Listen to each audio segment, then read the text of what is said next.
An off-duty security guard who found himself in the middle of a bank robbery in Florida yesterday is being hailed as a hero. The security cameras caught it all as Ruben Torres held the robber at gunpoint until police arrived. Incredibly, it's not the first time something like this has happened to him. We're going to get the story from him exclusively now, and Ruben Torres joins us. Good morning, sir. Good morning. So you're in the bank, and when did you become aware that something suspicious was going on? When the guy came in and put a bag over his head.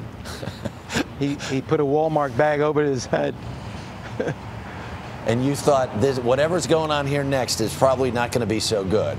As it turns out, he gave a note to the teller that said, "I want to rob the bank." He said in the note, apparently, he didn't have a gun, but nobody knew that. You didn't know that, certainly. I did not know that. When I saw him put the bag over his head, I figured something was going down, and it was time to go into action, I guess. Yeah. So you have a permit to carry a weapon? I have 2 licenses. I have a concealed weapons permit, and I have a Florida G license, which is a security guard gun license. Oh, okay. So you go out to your car, you get your gun, you come back in. When you presented the would-be bank robber with the option that was in your hand, how did he respond?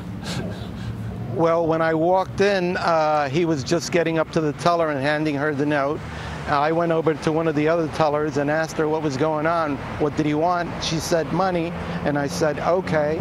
The guy went and sat down, waited until she packed the money in the bag that he had taken off his head, and waved at him to come over and get the money. Mm-hmm. At that time, when he grabbed the money and started walking towards the door, that's when I told him to get down on the ground. And how did he respond? He did what I told him right away. He didn't argue. He didn't fight back or anything. Right. Very interesting. So now somehow you were involved in a really a violent situation. What, maybe 20 years ago or so? What was that all about? 23 years to be exact. A guy named William Cruz, if I could name him, shot 2 police officers, 4 civilians, killed all 6 of them, and wounded 12 other people. I was in the Winn-Dixie at the time of the shooting and witnessed the second officer get shot at point-blank range. Mm. And then you went to get your gun and tried to intervene, and in the meantime, the responding law enforcement folks thought you were the perpetrator, and they ended up hauling you off. As it turns out, the real perpetrator ended up dying in prison recently. Is that not correct? Yes, I would say about 2 months ago or a month ago, he died in prison. Mm. Yeah, they thought I was his accomplice. Wow. Well, Ruben, thank you very much for sharing your tale this morning. I'm sure the folks in the bank were very appreciative that you were there, the right guy at the right place at the right time.